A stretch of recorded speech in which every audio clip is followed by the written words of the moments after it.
Assalamualaikum warahmatullahi wabarakatuh. Salam sejahtera bagi kita semua. Shalom, Om Swastiastu, Namo Buddhaya, salam kebajikan, Rahayu.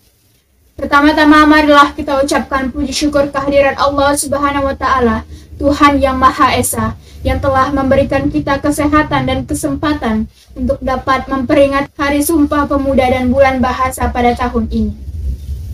Salawat dan salam tak lupa pula kita curahkan kepada Nabi Muhammad SAW dengan mengucapkan Allahumma sholli ala Sayyidina Muhammad wa ala ali Sayyidina Muhammad.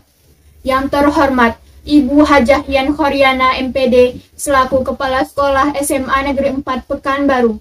Yang saya hormati Bapak Ibu Majelis Guru beserta staf dan karyawan tata usaha serta teman-teman seperjuangan harapan bangsa.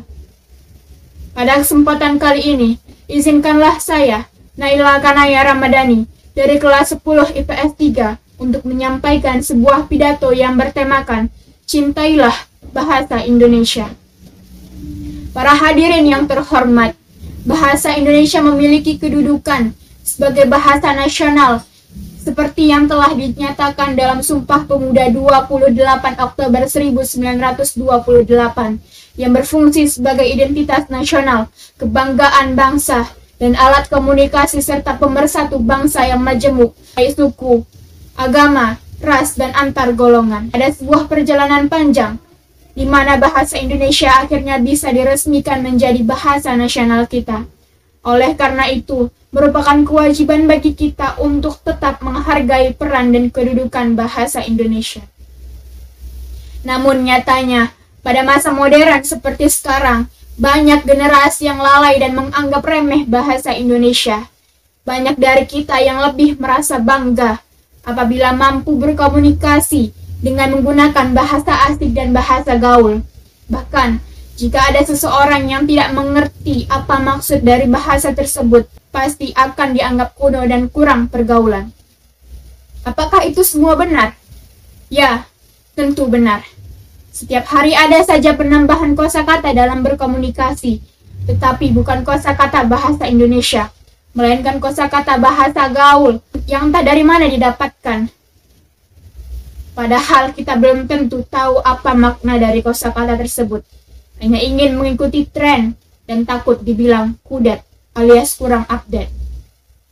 Para saudara-saudaraku, tidak sedikit dari kita yang terkadang tidak tahu bagaimana cara menuliskan dan mengucapkan sesuatu menggunakan bahasa Indonesia yang baik dan benar. Tidak sedikit dari kita yang lebih fasih berbahasa asing daripada berbahasa Indonesia dalam berkomunikasi.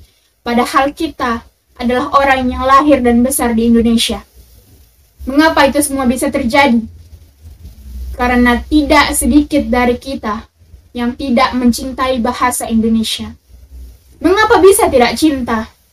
Karena kita semua sudah diselimuti oleh kekaguman yang luar biasa terhadap bahasa asing dan bahasa gaul tersebut. Bahasa asing dan bahasa gaul tersebut sudah merambah kemana-mana. Bahkan pada dunia hiburan yang sering kita lihat pada tayangan-tayangan televisi. Bukan hanya pada dunia hiburan, wahai kawan. Kini, banyak sekolah-sekolah yang mewajibkan untuk menggunakan bahasa asing termasuk bahasa Inggris untuk berkomunikasi di lingkungan sekolah. Dari sistem tersebut sudah dapat kita lihat bahwa bahasa Indonesia akan terlupakan dengan mudahnya oleh masyarakat Indonesia itu sendiri. Apakah tidak boleh berbahasa asing? Tentu saja sangat boleh. Karena perkembangan zaman pun juga menuntut kita untuk bisa berbahasa asing, terutama berbahasa Inggris. Selain sebagai bahasa internasional, kecakapan berbahasa Inggris juga dibutuhkan oleh seseorang yang ingin bersaing di dunia global. Tetapi, wahai kawan, kita harus tetap ingat bahwa kita bangsa Indonesia yang mempunyai kewajiban untuk menjunjung tinggi bahasa persatuan sebagaimana Ikrar Sumpah Pemuda ketiga yang berbunyi, kami, putra-putri Indonesia, menjunjung tinggi bahasa persatuan, bahasa Indonesia. Oleh karena itu, kita harus menjalankan ikrar tersebut dengan ikhlas dan penuh tanggung jawab. Mulailah dari diri sendiri. Kalau bukan kita, siapa lagi? Kalau bukan sekarang, kapan lagi? Saudara-saudaraku pemuda-pemudi bangsa, sebagai generasi muda, putra-putri Indonesia, hendaklah kita selalu bersatu, selalu mencintai dan menjunjung tinggi tanah air, bangsa dan juga bahasa. Tetaplah semangat menjaga dan melestarikan Ibu Pertiwi. Cintailah Indonesiamu. Sekian pidato yang dapat saya sampaikan pada kali ini. Semoga apa yang saya sampaikan tadi bisa bermanfaat dan memotivasi kita untuk lebih mencintai bahasa Indonesia. Tetap terapkan 3M, menjaga jarak, memakai masker dan mencuci tangan, agar terhindar dari virus. Bersama kita bisa lawan corona. Mohon maaf apabila ada kesalahan dan terima kasih atas seluruh perhatian. Ingat pesan saya, cinta dan bangga berbahasa Indonesia. Wabillahi taufik wal hidayah. Wassalamualaikum warahmatullahi wabarakatuh.